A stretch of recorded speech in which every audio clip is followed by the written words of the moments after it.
Não adianta, toda a Copa do Mundo vai ter uma seleção grande que vai passar vergonha. Então no vídeo de hoje vamos falar de 7 grandes vexames de seleções nas Copas do Mundo. Relaxa que hoje não tem 7 a 1, fica tranquilo. Ah, graças a Deus.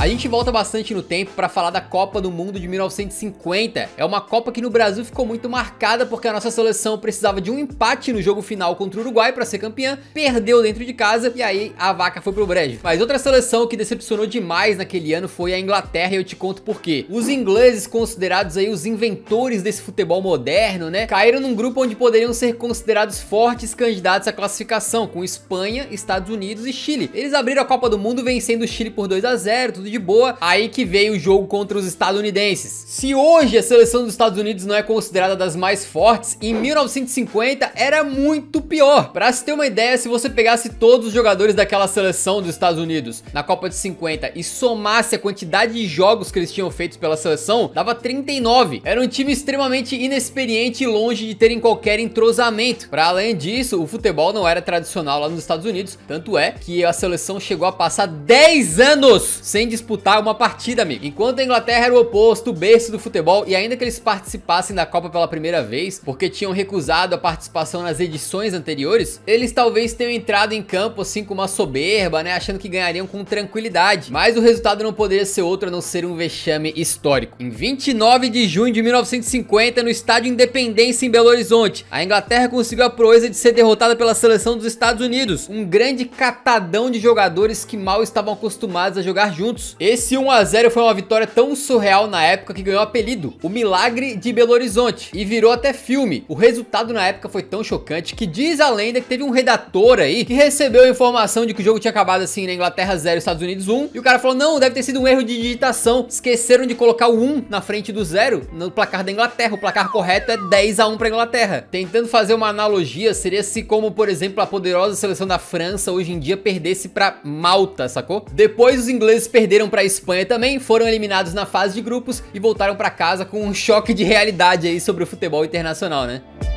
O Brasil, sem dúvidas, é a maior seleção do futebol mundial e mesmo assim a gente tem os nossos vexames, né? É uma coleção não tão pequena, infelizmente. Mas aqui eu não vou falar daquele, né? Eu vou falar de outro que representa também uma cicatriz pro povo brasileiro. Já foi comentado várias vezes aqui no canal, que é a derrota na Copa de 1966. O Brasil chegou pra aquela Copa com um favoritismo gigantesco e não era à toa. Éramos os atuais bicampeões mundiais e se somadas as campanhas de 58 e 62, tinham sido 12 partidas disputadas com 10 vitórias, 2 empates, nenhuma derrota, 30 gols anotados e apenas 9 sofridos, uma dominação surreal na maior competição do futebol. Além disso, chegamos para a Copa do Mundo com 2 gênios, Pelé e Garrincha, que eram 2 dos melhores jogadores do planeta na década de 60 e se entendiam de uma forma muito boa. Mas apesar de todos os indícios de que o tricampeonato era logo ali, o Brasil acabou decepcionando. Venceu a Bulgária na primeira rodada por 2 a 0 com gols de Garrincha e Pelé, naquela que seria a última partida dos dois juntos, eles que jamais perderam quando estavam ambos em campo. Mas já na segunda rodada acabou perdendo feio para a Hungria, o que fez com que o Brasil tivesse que chegar na última rodada da fase de grupos, tendo que conseguir uma vitória contra a forte seleção de Portugal do Eusébio. Com o Pantera Negra muito inspirado, o Brasil acabou não tendo chances e perdeu para os Tugas por 3 a 1. E assim o Brasil acabou caindo de forma vexatória na fase de grupos. Essa eliminação foi a segunda pior do Brasil em todos os tempos nas Copas do Mundo, ficando apenas atrás da de 1934.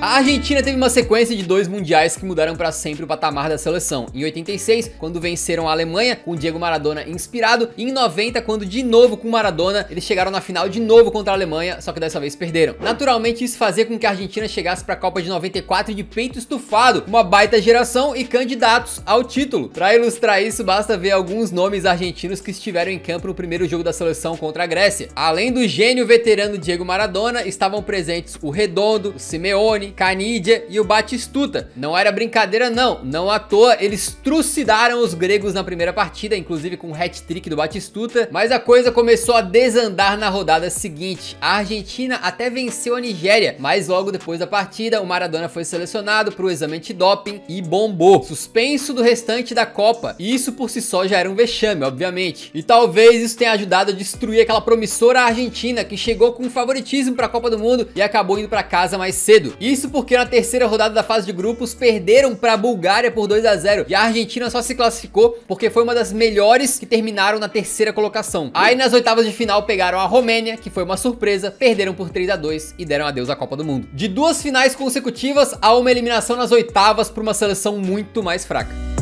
Na Copa de 2002, a França chegou com uma banca daquelas. Isso porque eles viviam, por exemplo, a fase de ouro de um dos maiores jogadores franceses de todos os tempos, Zinedine Zidane, e tinham conquistado nada mais nada menos do que a Copa do Mundo em 98, dando baile pra cima do Brasil na final, a Eurocopa de 2000, vencendo a Itália na final, e ainda por cima a Copa das Confederações de 2001. Era uma época muito boa da seleção francesa, que contava não só com o Zidane, mas também com outros tantos craques. Thuram, Desailly, Vieira, Henry e Trezeguet. Era um verdadeiro timaço. O grupo da França na Copa de 2002 contava com Uruguai, Senegal e Dinamarca. Então, evidentemente não era uma baba, mas a seleção francesa era a grande favorita. Eles tiveram um problema, que foi a chegada do Zidane baleado. Pouco antes da Copa, ele tinha decidido a final da Champions League com um gol histórico, mas acabou sofrendo uma lesão muscular num amistoso contra a Coreia do Sul antes da Copa do Mundo. A França tinha um elenco muito forte, então mesmo sem o Zidane, todo mundo acreditou que eles poderiam classificar, mas não foi bem isso que ocorreu. Na primeira rodada começaram perdendo para Senegal. Na segunda rodada foi um combo de coisas ruins, porque além de empatarem com o Uruguai em 0 a 0, tiveram um dos seus craques, Thierry Henry, expulso ainda no primeiro tempo. Na rodada final, a França tinha que vencer a Dinamarca de qualquer jeito para tentar classificar, e o Zidane até foi para campo no sacrifício, mas não adiantou. A França sucumbiu, perdeu por 2 a 0 e se despediu da Copa ainda na fase de grupos, e com um total de 0 gols marcados, cara. Sem dúvidas, uma das campanhas mais decepcionantes da história das Copas.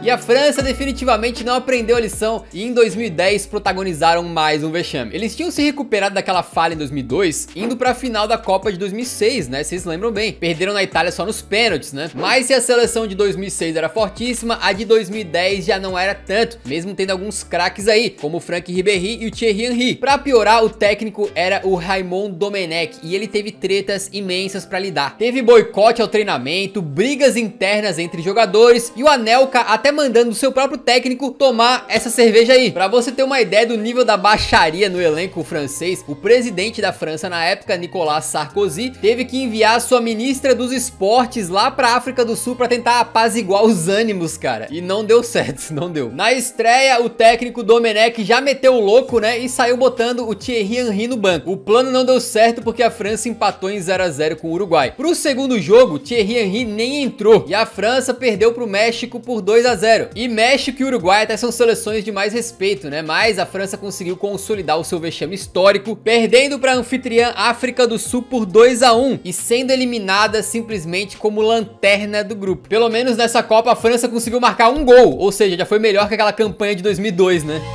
Assim como a França chegou para aquela Copa de 2002 vivendo a fase mais vitoriosa da sua vida, a seleção espanhola chegou da mesma maneira para a Copa de 2014. Eles eram atuais bicampeões da Euro, né, em 2008 e 2012, também tinham ganhado a Copa do Mundo de 2010 pela primeira vez, então chegavam como a grande seleção do momento. Só que um ano antes daquela Copa de 2014, eles já tinham perdido a Copa das Confederações para o Brasil, tomando uma traulitada na final. Mas mesmo assim, era inegável que aquela seleção do tic-tac chegava para o Mundial como uma das favoritas. Os caras estavam muito longe de terem um elenco ruim, né? Era Casillas para um lado, Ramos e Piqué para o outro, era um meio campo com Busquets, Davi Silva, Xabi Alonso, Xavi, Iniesta. Além disso, o grupo não era nenhum bicho papão, né? Tinha Chile, Austrália e Holanda, dava para passar, pô. O prognóstico era que eles iriam disputar o primeiro lugar do grupo com os holandeses, né? Mas o que aconteceu na primeira rodada deu indícios de que talvez a seleção espanhola não tinha se preparado tão bem assim. A Espanha abriu a Copa enfrentando a Holanda e até saiu na frente no placar, só que depois a Holanda empatou e começou a humilhação. Os caras vieram com tudo pra cima, fizeram o que quiseram, deitaram e rolaram na defesa espanhola e venceram o jogo por 5 a 1. A confirmação do vexame veio na segunda rodada. A seleção espanhola entrou pressionada pra jogar contra o Chile e tomou de 2 a 0. A Fúria, atual campeã do mundo, tinha garantido a sua classificação pro voo de volta pra Espanha, porque na Copa do Mundo eles caíram na fase de grupos. Eles até conseguiram encerrar aquela participação com uma boa vitória de 3 a 0 pra cima da Austrália, mas aí, amigo, era muito tarde, né? Essa vitória acabou servindo como se fosse uma partida de despedida daquela geração de ouro, mas que já tava num fim de ciclo.